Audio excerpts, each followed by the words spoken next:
चलिए, जैसा कि यहाँ लिखा हुआ है पोलर पिलोट, ये आज का अपना टारगेट है। ये जो टॉपिक है पॉलिटेक्निक, बीटेक और कंपटीशन के लेवल पर है, प्लस ये टॉपिक कंट्रोल सिस्टम का है। बहुत ही क्लासिकल टॉपिक है। आज एक क्लास में पोलर पिलोट आपका खत्म हो जाएगा। तो देखिए, सबसे पहले हम एक क्वेश्चन ले लेते हैं कि GS इक्वल टू 20 अपॉन आपका क्या है S, इसके अलावा S प्लस 1 और S प्लस 2। ये आपका क्वेश्चन है और इस क्वेश्चन का हमें क्या बनाना है, पोलर पिलोट बनाना है। ये हमारा क्वेश्चन है 20 S प्लस 1 और S प्लस 2। ये हमारा क्वेश्चन है और इसका हमें बनाना क्या है, पोलर पिलोट। तो देखिए, सबसे पहले क्या करना है हमें, सबसे पहले स्टेप नंबर 1, सबसे पहला स्टेप क्या है। तो सबसे पहले स्टेप में देखो 1, 2 और 20, ये तो मैथ है। इसके अलावा हमें यहाँ S दिख रहा है, तो सबसे पहला स्टेप ये है कि S की जगह हमें क्या रखना है, J और ओमेगा रखना है। डन और नो डन, यानी S के स्थान पर हमें J ओमेगा रखना है। ये ओमेगा क्या है, फ्रीक्वेंसी, और ये J किसको रिप्रेजेंट करता है, इमेजिनरी को। डन और नो डन। अब देखो क्या होगा, यानी कि G और आपका क्या हो गया, J ओमेगा इक्वल टू क्या हो गया 20 अपॉन S के स्थान पर हमने क्या रख दिया है, J और ओमेगा। यहां पर हमने क्या रख दिया है, 1 के स्थान पर 1, प्लस के स्थान पर प्लस, S के स्थान पर क्या रख दिया है, J ओमेगा। उसके बाद में 2 प्लस S के स्थान पर क्या रख दिया है, J और ओमेगा। यानी कि मुझे जो सबसे पहली बात यहां पर समझ में आई है वो ये आई है कि पोलर पिलोट में ये जो S है, इस S के स्थान पर हमें क्या रखना है, J ओमेगा। चलिए, बहुत बढ़िया। अब देखो, उसके बाद में अगर हम और आगे चले, इसको थोड़ा सा और ठीक कर लेते हैं। तो देखो, ये हो गया G और आपका J ओमेगा, ये आपका गेन है, इक्वल टू 20 तो रियल नंबर है। डन। इसके साथ कोई इमेजिनरी नहीं है, तो हम इसे क्या लिख सकते हैं, J और आपका इमेजिनरी क्या हो गया, 0। डन और नो डन। इसके बाद में हम बात करेंगे यहाँ पर, ये हमारा J ओमेगा है। तो देखो, यहाँ पर रियल नहीं है, यहाँ पर केवल इमेजिनरी है, तो आपने लिख दिया 0 प्लस J ओमेगा। यहाँ पर हमने लिख दिया है 1 प्लस J ओमेगा, और यहाँ पर क्या लिख दिया है, 2 प्लस J ओमेगा। डन और नो डन। देखिए, कोई मैं मंत्र नहीं पढ़ रहा हूं, केवल S के स्थान पर मैंने यहाँ J ओमेगा रखा है। अब देखो, ये जो पोलर पिलोट है वास्तव में मैग्नीट्यूड और एंगल इन दोनों के मध्य ड्रा किया जाता है। यानी कि पोलर पिलोट का जो नेक्स्ट स्टेप है वो ये है कि हमें क्या ज्ञात करना है, मैग्नीट्यूड। यानी हमें मैग्नीट्यूड ज्ञात करना है, ये हमारा अगला टारगेट है। तो देखो, अगर हमारे पास हो x प्लस मान लो jy है और हमसे कोई कहे कि इसका मैग्नीट्यूड बताइए, तो जी इसका मैग्नीट्यूड होता है अंडर रूट x का स्क्वायर प्लस y का स्क्वायर। चलिए, बढ़िया है। तो अब ये जो हमें इक्वेशन दे रखी है, इसका हमें क्या निकालना है, मैग्नीट्यूड। तो देखो, इसका मैग्नीट्यूड क्या हो जाएगा, इसका मैग्नीट्यूड इक्वल टू, देखो x का स्क्वायर y का स्क्वायर, तो यहां हो जाएगा अंडर रूट, देखो ये 20 है तो 20 का क्या हो जाएगा, स्क्वायर। चलिए, बढ़िया है। प्लस j के साथ में क्या है, 0, यानी 0 का ये जो आपका शून्य, इसका क्या हो जाएगा, स्क्वायर। अपॉन में क्या है, देखिए अपॉन में अंडर रूट। अब देखो, यहाँ 0 है तो यानी 0 का भी क्या हो गया, स्क्वायर। प्लस j के साथ क्या है, ओमेगा, ओमेगा का भी क्या हो गया, स्क्वायर। डन और नो डन। उसके बाद में फिर अंडर रूट, यहाँ पर 1 है तो 1 का क्या हो जाएगा, स्क्वायर। j के साथ क्या है, ओमेगा, तो ओमेगा का भी क्या हो जाएगा, स्क्वायर। अब दूसरे ब्रैकेट में देखो क्या है, यहाँ पर 2 है तो 2 का स्क्वायर 4, j के साथ ओमेगा है तो ओमेगा का क्या हो जाएगा, स्क्वायर। मैंने मंत्र नहीं पढ़े, मैंने कहा पोलर पिलोट में मैग्नीट्यूड ज्ञात करना है, तो ये हमारा क्या आ गया, मैग्नीट्यूड। यानी कि ये जो x है, रियल का भी स्क्वायर और इमेजिनरी का भी स्क्वायर, और उसका क्या हो गया, अंडर रूट। यानी कि हमारा जो मैग्नीट्यूड है फाइनल, वो क्या आ गया, देखो स्क्वायर और अंडर रूट, ये 0 का स्क्वायर है तो खत्म ही हो गया, यानी कि ये आपका क्या आ जाएगा, 20। डन और नो डन। ओमेगा का स्क्वायर अंडर रूट, ये आपका क्या हो गया, ओमेगा, ये क्या हो जाएगा, under root 1 plus omega square, और ये आपका क्या हो गया, 4 प्लस ओमेगा स्क्वायर। यानी कि ये हमारा क्या ज्ञात हो गया, मैग्नीट्यूड। अभी तक 2 काम हमने किए हैं, एक तो S का मान j ओमेगा रखा है और दूसरा हमने क्या ज्ञात कर लिया, मैग्नीट्यूड। अब हमें क्या ज्ञात करना है, एंगल। यानी अगला टारगेट हमारा एंगल ज्ञात करना है। तो देखो, अगर इसका हमें एंगल ज्ञात करना हो तो इसका एंगल होता है tan इनवर्स, इसका एंगल होता है tan इनवर्स। ये जो j है उसके साथ में क्या है y, यानी y अपॉन x, ये इसका क्या होता है एंगल। डन और नॉट डन। तो ये जो इक्वेशन हमें दिख रही है इसका हमें क्या निकालना है एंगल। यस, चलिए अब हम बात करेंगे एंगल की। इस वाली इक्वेशन का हमने मैग्नीट्यूड निकाल दिया है, अब हम बात करेंगे एंगल की। तो देखो ये जो हमारी इक्वेशन है इसका एंगल क्या होगा, तो देखिए इसका एंगल हो जाएगा tan इनवर्स। अब देखिए j के साथ y, यहां j के साथ क्या है 0 और x के स्थान पर क्या है 20। चलिए बहुत बढ़िया बात है, ये तो हो गया आपका नोमिनेटर। अब आ जाते हैं डिनोमिनेटर पर, 0 प्लस j ओमेगा। तो देखो tan इनवर्स बढ़िया है, j के साथ में क्या है ओमेगा, अपोन में क्या हो गया 0 बढ़िया है। इसका एंगल क्या हो जाएगा tan इनवर्स, j के साथ में क्या है ओमेगा, अपोन में क्या हो जाएगा 1, और दूसरा क्या है tan इनवर्स, और देखिए j के साथ में क्या है ओमेगा, अपोन में क्या है 2 बढ़िया है। मैंने कोई ये x प्लस जे वाई है, इसका एंगल निकालना है तो tan इनवर्स j के साथ में क्या है y अपॉन x, ये x यानी कि इमेजिनरी अपॉन रियल। तो देखिए अब आपको पता है tan इनवर्स 0, इसकी वैल्यू तो 0 ही होती है, यानी कि ये आपका 0 डिग्री हो गया। अपोन में देखो ओमेगा अपॉन 0 इनफाइनाइट होगा, और tan इनवर्स इनफाइनाइट का मान क्या हो गया 90 डिग्री, प्लस ये आपका हो जाएगा tan इनवर्स और क्या हो गया ओमेगा प्लस tan इनवर्स। अब आपको पता है 1/2 क्या हो गया 0.5 ओमेगा।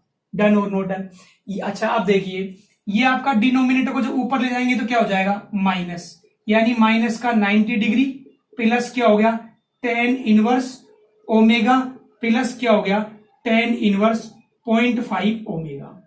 अब अभी तक किया क्या है, पहले स्टेप में तो मैंने एस मतलब जो एस है उसके स्थान पर जे ओमेगा रखा था, दूसरे स्टेप में क्या पता किया है मैग्नीट्यूड, और इसके बाद मैंने क्या पता किया है एंगल। अब यहां से कहां चल रहे हैं हम आगे। यस, तो चलिए पोलर पिलोट में ये हमारा क्वेश्चन था, और ये हमारा मैग्नीट्यूड है, और ये हमारा क्या है एंगल। चलिए तो पोलर पिलोट में मैग्नीट्यूड और एंगल हमारे पास आ गई। अब क्या करें, तो अब हमें करना क्या होगा, सबसे पहले हमारी जो ओमेगा है यानी कि हमारी जो फ्रीक्वेंसी है, दूसरा हमारा क्या है मैग्नीट्यूड, और थर्ड हमारा क्या है एंगल। इन तीनों के, ये थर्ड हमारा क्या है एंगल, और इन तीनों को लेकर हम एक क्या बनाएंगे टेबल। और सबसे पहले फ्रीक्वेंसी हमने क्या मान ली 0, यानी कि ये जो हमारा ओमेगा है इसे हमने क्या मान लिया 0। तो जब हम ओमेगा को 0 मानेंगे और यहां जब 0 रखेंगे तो 20/0 क्या हो गया इनफाइनाइट, यानी कि जब हम ओमेगा का मान इसमें 0 रख रहे हैं तो हमारा मैग्नीट्यूड जो है वो अनंत आ रहा है। चलिए बढ़िया है। अब ओमेगा का मान 0 रखेंगे, यहां पर 0 यहां पर 0, तो ये दोनों 0 हो जाएंगे, यानी एंगल हमारा कितना हो गया -90 डिग्री। चलिए मतलब हमारी ये जो फ्रीक्वेंसी है ना ये हम वेरिएबल मान रहे हैं। डन है, यानी कि अब ये एंगुलर फ्रीक्वेंसी। सेकंड केस में हमने क्या किया, मान लो हमारी फ्रीक्वेंसी हमने क्या मान ली 1 रेडियन पर सेकेंड है। तो जब हम 1 रखेंगे तो देखो 1 का स्क्वायर 1 और 1 क्या होगा 2 यानी √2, 1 का स्क्वायर क्या हो गया 1 और 4 क्या होगा 5, तो ये हो गया आपका 5 भाई, 1 का स्क्वायर और 4 ये क्या हो गया आपका 5, और देखो 1 का स्क्वायर और ये क्या हो गया आपका 2, तो यानी √2 और √5, तो ये हो गया 10 यानी √10, और ये क्या है 20, यानी कि अब देखो 20/√10, तो देखो ये हो गया हमारा √10 और 20/√10, यानी ये आपका आ गया 6.32, यानी हमारा मैग्नीट्यूड है वो 6.32 आ गया। डन है। अब ओमेगा का मान हम यहाँ रखेंगे, तो देखो जब ओमेगा का मान यहाँ रखेंगे तो 0.5 हो गया, और ये हो गया tan इनवर्स 1 और ये 90, तो tan इनवर्स 1 क्या होता है 45 और 90 ये तो ठीक है, tan इनवर्स 0.5 इसकी वैल्यू होती है 26, तो देखो tan इनवर्स 0.5 ये हो गया 26 प्लस 45 प्लस 90, यानी ये हो गया आपका -161.56। ये क्या है, अरे भाई ओमेगा की वैल्यू 1 रखी है और 1 रखने पर मैग्नीट्यूड और एंगल निकाल दिया है। चलिए बढ़िया है। उसके बाद हम क्या कर रहे हैं, अपनी मर्जी से ओमेगा की वैल्यू हम √2 रख रहे हैं, अपनी मर्जी से वैसे ही रख लिया। तो देखो जब हम ओमेगा की वैल्यू √2 रखेंगे तो ये तो हो गया √2। अब देखो भाई √2 का स्क्वायर करेंगे तो 2 ही आ जाएगा, तो ये हो गया आपका √3, √2 का स्क्वायर 2, यानी कि ये आपका रूट क्या हो गया 6। तो ये कितना हो गया 6 18 36 यानी 6, ये होगा 6 यानी 20/6। तो 20/6 क्या होता है 3.33, और जब √2 को यहां पर रखेंगे यानी कि √2 और यहां पर √2 का हाफ यानी 0.707, तो ये हो जाएगा -180 डिग्री। डन और नो डन। इसके बाद में हमने क्या किया है, ओमेगा की वैल्यू क्या रख ली है 2। अरे भाई ओमेगा की वैल्यू एक बार 0 रखी है, एक बार 1, एक बार √2 और एक बार हमने क्या रख दिया 2।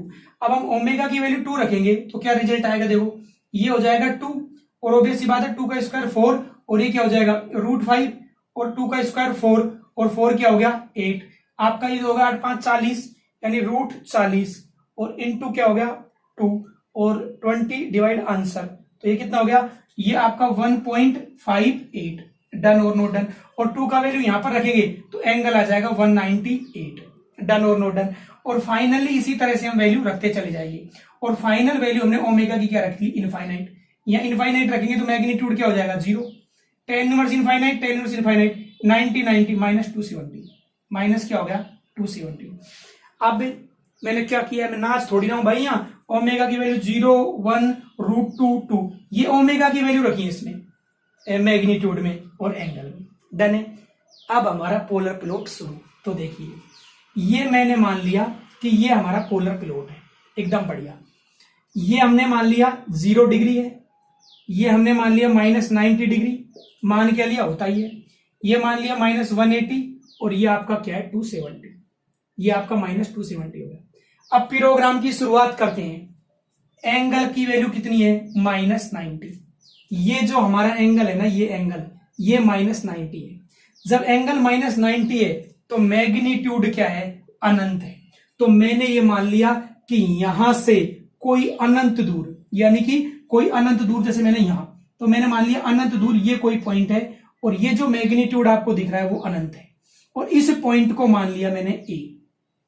तो ये जो ए पॉइंट है इस पर मैग्नीट्यूड क्या है अनंत है, इस पॉइंट पर मैग्नीट्यूड अनंत है, एंगल का वैल्यू -90 डिग्री है, और फ्रीक्वेंसी हमारी क्या है 0। यस 0 रेडियन पर सेकेंड। यहां से मेरा पोलर प्लॉट स्टार्ट हो गया। अब अगला पॉइंट देखते हैं। अगला पॉइंट ये है एंगल की वैल्यू -161 है। तो देखो मैंने ये मान लिया कि लगभग ये वाला सीन है, यानी कि ये जो एंगल है ये मैंने मान लिया कि 161 है, माइनस का 161। तो आपका मैग्नीट्यूड क्या है 6.32। तो मैंने ये मान लिया कि ये जो मैग्नीट्यूड है, यानी मैंने ए मान लिया, इसको मान लिया बी पॉइंट, ये बी पॉइंट, और ये बी पॉइंट, और ये मान लिया, मान लो मैंने जेड। तो ये जो जेड और बी है ये मेरा मैग्नीट्यूड है जो 6.32 है। तो मेरा पोलर प्लॉट यहां से शुरू होकर कहां पर आ गया बी पॉइंट पर आ गया, ये बी पॉइंट पर आ गया।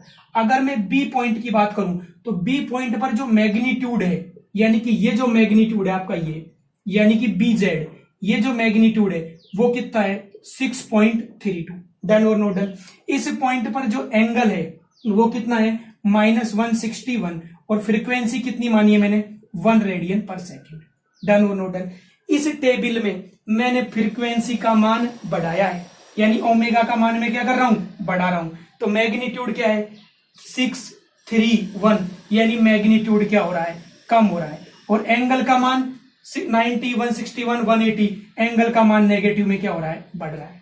अब थर्ड पॉइंट देखो, ओमेगा की वैल्यू √2, इस पर मैग्नीट्यूड क्या है 3.33, और एंगल क्या है -180। बहुत ही जबरदस्त। ये देखो ये मान लिया मैंने, ये वाला पॉइंट है सबसे खतरनाक सबसे इंपॉर्टेंट पोलर प्लॉट में, ये मान लिया मैंने सी। इस सी पॉइंट पर, ये जो सी पॉइंट है उस पर ये जो मैग्नीट्यूड है, यानी कि सी और जेड, ये 3.33 है। ये आपका कितना है 3.33 है। डन और नो डन। और यहां पर एंगल है वो कितना है -180 डिग्री, और फ्रीक्वेंसी कितनी है √2। ये मेरा पोलर प्लॉट यहां से स्टार्ट हुआ, ये पोलर प्लॉट यहां से स्टार्ट हुआ और यहां पर आ गया, ये पॉइंट पर आ गया। ये पॉइंट क्या है, ये नेगेटिव रियल अक्स है, नेगेटिव रियल अक्स है। डन और नो डन। एक बात और कर लेते हैं, उसके बाद में एंगल -198। देखो ये मैंने मान लिया कि ये जो एंगल है ये 198 है। डन और नो डन। मैग्नीट्यूड का मान और कम हो गया और कम होकर 1.58, यानी मैग्नीट्यूड और कम होकर 1.58 और फाइनली ये कहां पर आ जाता है 0 पर। डन। अब मैं जो सबसे बढ़िया जिस बात को कहना चाहूंगा, अच्छा ये जो आपका मैग्नीट्यूड है CZ ये 3.33 है।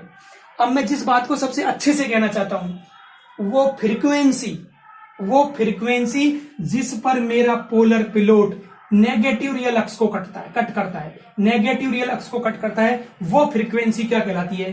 Phase cross over frequency. वो कहलाती है phase cross over frequency. Phase cross over frequency. मैं कहना क्या चाहता हूं, ये मेरा पोलर पिलोट है ये, और ये पोलर प्लॉट ने यहां पर किसको कट कर दिया? नेगेटिव रियल अक्स को कट कर दिया। डन और नॉट डन। तो वो फ्रीक्वेंसी जिस पर मेरा पोलर प्लॉट नेगेटिव रियल अक्स को कट करता है वो फ्रीक्वेंसी क्या कहलाती है? Phase cross over frequency. और फेज क्रॉस ओवर फ्रीक्वेंसी पर एंगल का मान कितना होता है? -180 डिग्री होता है। वेरी वेरी इंपॉर्टेंट है, एंगल का मान -180 डिग्री। अब हम यहां से कहां चलते हैं? आगे। डन और नॉट डन। चलिए ये अब यहां से हम आगे चल रहे हैं। अब देखिए आगे कहां चल रहे हैं। ये हमारा पॉइंट है, ये फेज क्रॉस ओवर पॉइंट है, फेज क्रॉस ओवर फ्रीक्वेंसी, और ये फेज क्रॉस ओवर पॉइंट है। वो पॉइंट जिस पर हमारा पोलर प्लॉट नेगेटिव रियल अक्स को कट कर रहा है वो फेज क्रॉस ओवर पॉइंट है। फेज क्रॉस ओवर फ्रीक्वेंसी, इस पर हम पता करते हैं गेन मार्जिन। इस पर हम पता करते हैं गेन मार्जिन। ये पोलर पिलोट है, इसने यहां पर कट किया नेगेटिव रियल अक्स को।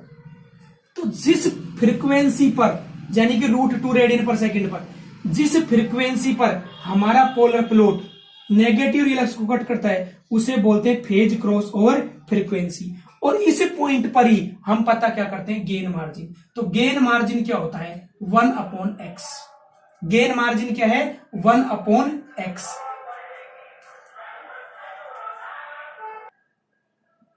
चलिए, तो जो गेन मार्जिन है वो 1/x होता है, और ये x क्या है?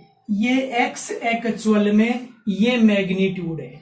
x ये मैग्नीट्यूड है। अगर मैं एक वर्ड में कहूं तो ये जो x है ये मैग्नीट्यूड है। x है ये आपका क्या है? मैग्नीट्यूड है। किस पर? फेज, आपका फेज क्रॉस ओवर फ्रीक्वेंसी पर। फेज क्रॉस ओवर फ्रीक्वेंसी पर मैग्नीट्यूड है। डन और नो डन। तो हमारा गेन मार्जिन को हम लिख रहे हैं मान लो kg। तो गेन मार्जिन 1/, ये जो फेज क्रॉस ओवर फ्रीक्वेंसी है इस पर मैग्नीट्यूड 3.33 है, यानी कि ये मैग्नीट्यूड आपका 3.33 है। 3.33 यानी कि 10/3। तो 3 कहां चला जाएगा? ऊपर, यानी गेन मार्जिन आपका क्या हो गया? 0.3। डन और नो डन।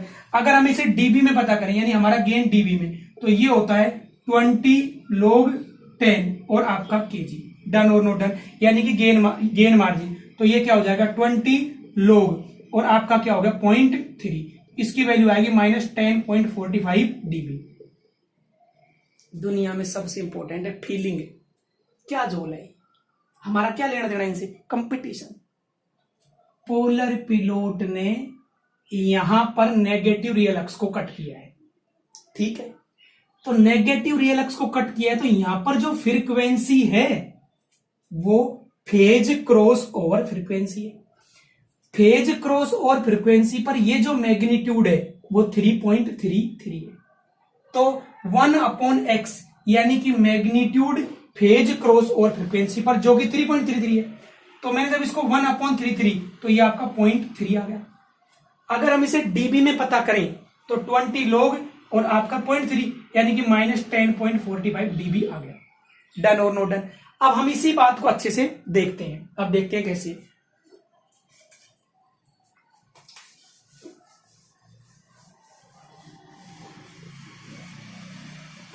अब देखिए हम 3 केस ले लेते हैं। ये हमारे 3 केस हैं। ये हमने 3 डिफरेंट केस ले लिए। एग्जाम में क्या आएगा? और तीनों ही केस में हम एक पॉइंट की चर्चा कर रहे हैं नया, वो -1 है। यहां पर हमने नए पॉइंट की चर्चा की है, वो -1 है, और यहां पर मैंने चर्चा की है -1। मेरा पोलर पिलोट है और ये हमारा पोलर पिलोट यहां पर नेगेटिव रियल अक्स को कट किया है, डन और नॉट डन। और ये जो मैग्नीट्यूड है, यानी कि ये मैं मान लेता हूं मतलब x और ये मैं मान लेता हूं y, तो ये जो मैग्नीट्यूड है एक्स वाई, अभी पिछले सवाल में क्या आया था 3.33, डन और नॉट डन। मेरा पोलर पिलोट है, अब की बार -1 को ही कट कर रहा है, यानी कि ये मैंने मान लिया x और ये y, तो ये मेरा जो मैग्नीट्यूड है एक्स वाई वो क्या है 1 है, डन और नॉट डन। यहां पर मान लिया मैंने मेरा पोलर पिलोट है इस तरह से आ रहा है, यानी कि ये मान लिया मैंने x और ये मैंने मान लिया y, तो एक्स वाई ये मैग्नीट्यूड मैंने मान लिया 0.5। अगर ये फोटो मेरे को एग्जाम में दिख जाए कि -1 अंदर है, तो मेरे को एक वर्ड में समझ में आना चाहिए कि ये पोलर पिलोट अनस्टेबल है, इसमें कोई डाउट नहीं। प्लस अगर ये वाला डायग्राम दिख जाए कि -1 बाहर है पिलोट अंदर है, तो मेरे दिमाग में तुरंत आना चाहिए कि ये पोलर पिलोट स्टेबल है। और अगर पोलर प्लॉट -1 से ही जाता है तो मेरे दिमाग में आनी चाहिए कि ये मेरा प्लॉट मार्जिनली स्टेबल है, मार्जिनली, ये हमारा मार्जिनली स्टेबल है, ये हमारा पोलर प्लॉट मार्जिनली स्टेबल है। अब आगे चलते हैं। ये जो हमारा पॉइंट y है, ये जो हमारा पॉइंट y है, ये जो हमारा पॉइंट y है, ये वो पॉइंट है जिस पर हमारा पोलर प्लॉट नेगेटिव रियल अक्स को कट कर रहा है। हमारा पोलर प्लॉट नेगेटिव रियल अक्स को कट कर रहा है, हमारा पोलर प्लॉट नेगेटिव रियल अक्स को कट कर रहा है। क्या कहा मैंने, ये जो y है, ये y वो पॉइंट है जिस पर हमारा पोलर प्लॉट नेगेटिव रियल अक्स को कट कर रहा है। हमारा पोलर प्लॉट नेगेटिव रियल अक्स को कट कर रहा है, हमारा पॉइंट नेगेटिव रियल अक्स को कट कर रहा है। तो इस पॉइंट को हम बोलते हैं फेज क्रॉस ओवर पॉइंट। ये फेज क्रॉस ओवर पॉइंट है और इस पर जो फ्रीक्वेंसी है वो फेज क्रॉस ओवर फ्रीक्वेंसी है। इस पॉइंट पर ये जो पॉइंट है इसे हम बोलते हैं फेज क्रॉस ओवर पॉइंट, और यहाँ जो फ्रीक्वेंसी से बोलते हैं फेज क्रॉस ओवर फ्रीक्वेंसी। ये हमारा जो पॉइंट है फेज क्रॉस ओवर पॉइंट और phase cross over frequency, done है। अब मेरा टारगेट क्या है, फेज क्रॉस ओवर पॉइंट पर हम फेज क्रॉस ओवर पॉइंट पर हम गेन मार्जिन पता करते हैं। क्या पता करते हैं, गेन मार्जिन, गेन मार्जिन पता करते हैं। गेन मार्जिन क्या होता है 1/x, गेन मार्जिन क्या होता है 1/x, गेन मार्जिन क्या होता है 1/x। अब ये x क्या है, ये x ये मैग्नीट्यूड है, ये x है ये वाला मैग्नीट्यूड है, ये x है ये वाला मैग्नीट्यूड है, डन और नो डन। अब मुझे एक बात खुद को पता हो तो बेहतर है, क्या, यहां x का मान क्या है 3.33, यहां x का मान क्या है 1 और यहां x का मान क्या है 0.5। ये जो 3.33 है ना, ये ज्यादा है 1 से, ये 1 के बराबर है और ये 1 से कम है। तो मेरे दिमाग में आना चाहिए कि अगर फेज क्रॉस ओवर पॉइंट पर जो मैग्नीट्यूड है वो 1 से ज्यादा है, 1 से ज्यादा है, तो मेरे दिमाग में खुद आ जाना चाहिए कि सिस्टम हमारा अनस्टेबल है, डन और नो डन। अगर बराबर है तो मेरे दिमाग में आ जाना चाहिए मार्जिनली स्टेबल है, और 1 से कम है तो मेरे दिमाग में आ जाना चाहिए क्या है, स्टेबल है। ये आ जाना चाहिए, एग्जाम में ऐसे ही आएगा, क्योंकि मतलब जो हमारा कंपटीशन है तो ऑब्जेक्टिव आते हैं। अब देखो, अब हमारा यहाँ गेन मार्जिन क्या होगा 1/33 का मतलब 10/3, तो यानी कि 0.3। अब यहाँ 0.3 है गेन मार्जिन, और यहां पर आपका गेन मार्जिन क्या हो जाएगा 1/1 यानी कि 1 हो जाएगा, और यहां आपका गेन मार्जिन क्या हो जाएगा 1/0.5 यानी कि क्या आ जाएगा 2। अब मेरे को खुद को पता होना चाहिए कि अगर गेन मार्जिन का मान 1 है तो मेरा सिस्टम मार्जिनली स्टेबल है, और 1 से कम है अनस्टेबल, 1 से ज्यादा है तो क्या है ये आपका मतलब स्टेबल, डन है। अब बात करेंगे डीबी में, तो डीबी में क्या होता है 20 log 10 और केजी, यहां पर भी क्या होगा 20 log और 10 और केजी, यहां पर भी क्या होगा 20 log 10 और केजी, डन और नो डन। यहां पर हम रखेंगे 20 log और ये 10 और 0.3, इसकी वैल्यू आएगी -10.45 dB। अरे जो माइनस में अगर आ जाए डेसिबल में गेन, सिस्टम अनस्टेबल। तो ऑब्जेक्टिव क्वेश्चन आएगा कि आपका जो गेन मार्जिन है उसका मान डीबी में नेगेटिव है, बताओ सिस्टम स्टेबल कि अनस्टेबल? तो अनस्टेबल है। तो देखो यहां हो जाएगा 0 डीबी, डन और नॉट डन। और यहां पर अगर हम सोल्व करेंगे तो 20 log 10 और ये आपका क्या हो गया 2, डन और नॉट डन। इसको अगर हम सोल्व करेंगे तो आई थिंक 6.52 डीबी आना चाहिए, यानी कि एक से आपका क्या 0 डीबी से क्या रहा है ज्यादा, डन और नॉट डन। तो ये हमारा केस हो गया किसमें? डीबी में गेन। इस वैल्यू को चेक कर लेते हैं एक बार कैलकुलेटर से। यस, चलिए तो ये हमने क्या ज्ञात किया है? Phase cross over frequency. तो फेज क्रॉस ओवर फ्रीक्वेंसी ज्ञात करने के लिए हमने क्या किया? 20/0 प्लस जे ओमेगा, यानी सेकंड स्टेप बोल रहा हूं मैं, 1 प्लस जे ओमेगा और 2 प्लस जे ओमेगा, इसको अपोजिट से मल्टीप्लाई कर दिया, यानी प्लस जे ओमेगा था तो माइनस जे ओमेगा नोमिनेटर और डिनोमिनेटर में। फिर इसको सोल्व किया। अब इमेजनरी इक्वल टू 0 करना है हमें। अभी जो डिनोमिनेटर है ना ये तो रियल में चेंज होता है, इसलिए इसको हम छोड़ देते हैं, जैसे हमने जेड मान लिया। फिर 20 को जे ओमेगा से मल्टीप्लाई किया तो -20 जे ओमेगा हो गया। फिर 2 को 1 से तो 2 आ जाएगा, फिर 2 को जे ओमेगा से तो -2 जे ओमेगा, फिर जे ओमेगा को 1 से तो माइनस जे ओमेगा। फिर इस तरह से इसको सोल्व करेंगे तो फाइनल हमारा जो ओमेगा है ये √2 रेडियन पर सेकेंड हो गया। और √2 रेडियन पर सेकेंड ये हमारी फेज क्रॉस ओवर फ्रीक्वेंसी है, ये हमारी फेज क्रॉस ओवर फ्रीक्वेंसी है। अब हम पोलर प्लॉट का नटसेल या कंक्लूजन में इसे लिखेंगे।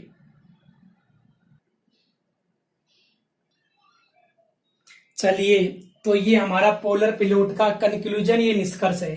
देखते हैं क्या बात है। सबसे पहले क्वेश्चन में GS इक्वल टू 20S और अपॉन में S+1 और S+2 ये दे रखा था। सबसे पहले हमने क्या किया?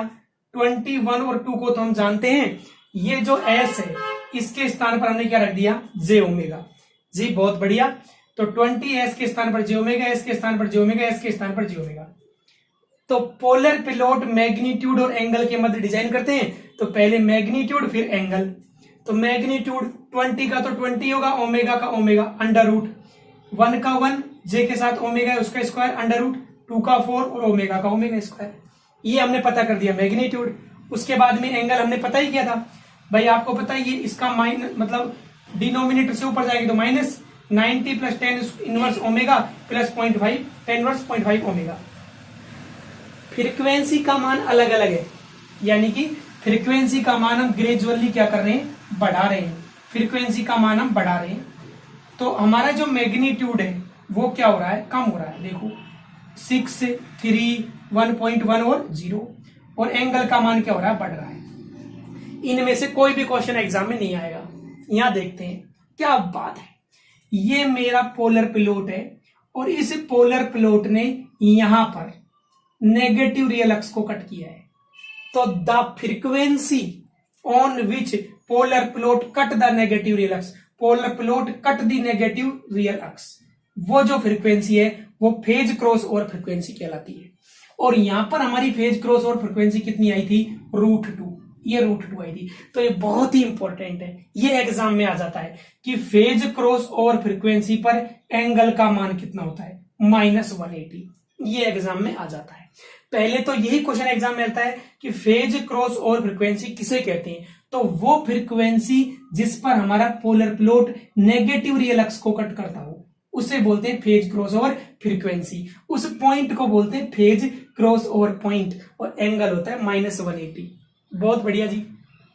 अब आजकल एग्जाम में डायग्राम आते हैं, ये 3 डायग्राम वेरी वेरी इंपॉर्टेंट है। यहां पर मेरा पोलर प्लॉट नेगेटिव रियल अक्स को कट कर रहा है, लेकिन -1 इसके अंदर है। यहां पर हमारा पोलर प्लॉट -1 से ही मतलब कट कर रहा है, और यहां पर -1 के अंदर से। तो ये डायग्राम आते ही मेरे दिमाग में अनस्टेबल आना चाहिए, ये डायग्राम आते ही मार्जिनल स्टेबल, और ये डायग्राम आते ही स्टेबल। यहां पर ये जो मेरा मैग्नीट्यूड है ये 3.33 है, मैं मान रहा हूं। यहां पर ये मेरा जो मैग्नीट्यूड है वो 1 है, और यहां पर ये मैग्नीट्यूड 0.5 है। डन और नॉट डन? तो अगर मैग्नीट्यूड का मान 1 से ज्यादा है, जैसे कि यहां 3.33 है, अगर मैग्नीट्यूड का मान, जैसे मैग्नीट्यूड का मान क्या है? 3.33, तो मैग्नीट्यूड का मान क्या है? ज्यादा है 1 से, तो सिस्टम अनस्टेबल। तो एग्जाम में आएगा कि मैग्नीट्यूड का मान अगर 1 से ज्यादा है तो सिस्टम क्या होगा? अनस्टेबल। अच्छा, अगर मैग्नीट्यूड का मान 1 ही है, तो अगर मैग्नीट्यूड का मान 1 है तो मार्जिनली स्टेबल।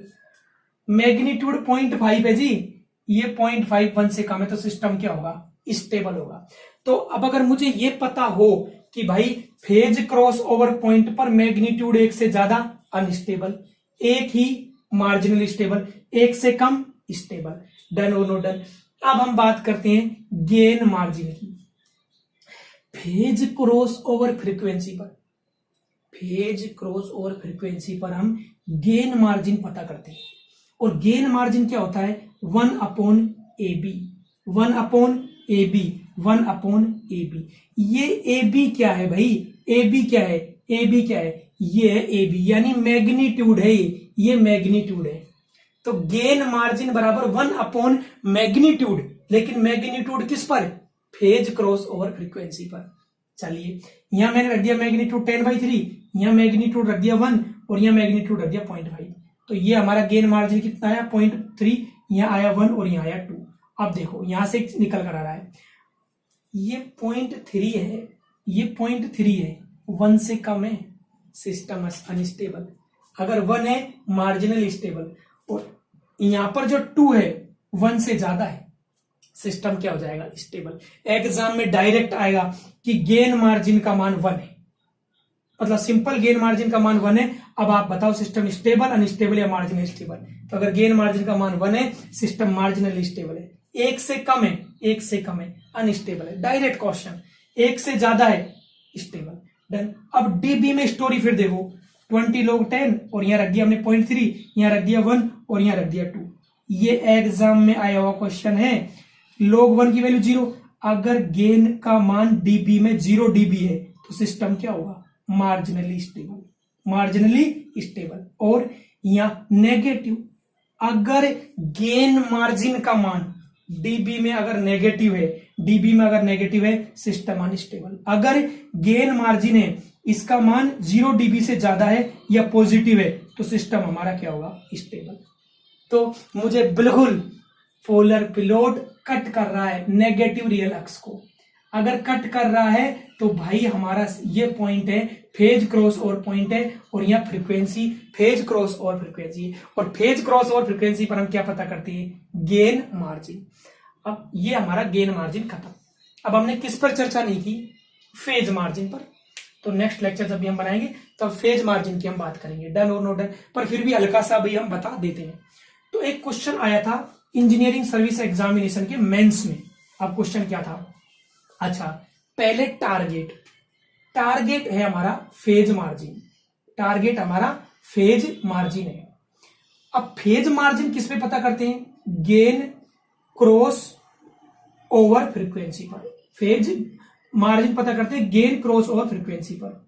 अब ये गेन क्रॉस ओवर फ्रीक्वेंसी क्या होती है, देखो ये मेरा प्लॉट में बनाऊंगा मैं, ये सर्किल है, डन है, और ये मेरा पोलर प्लॉट है,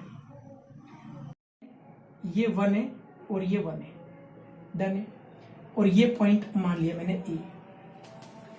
तो the frequency on which polar plot cut, काय को cut, unity circle, unity radius circle, मतलब हिंदी में देसी भाषा में एक सर्किल है जिसकी रेडियस 1 है और उसको हमारा पोलर प्लॉट कट कर रहा है। जिस फ्रीक्वेंसी पर कट कर रहा है ना, वो आपकी फ्रीक्वेंसी कौन सी है, गेन क्रॉस ओवर फ्रीक्वेंसी। जी क्या कह दिए हम, gain cross over frequency. Polar plot cut कर रहा है दो जगह, एक तो नेगेटिव रिलक्स को और एक यूनिटी सर्किल वाली रेडियस को।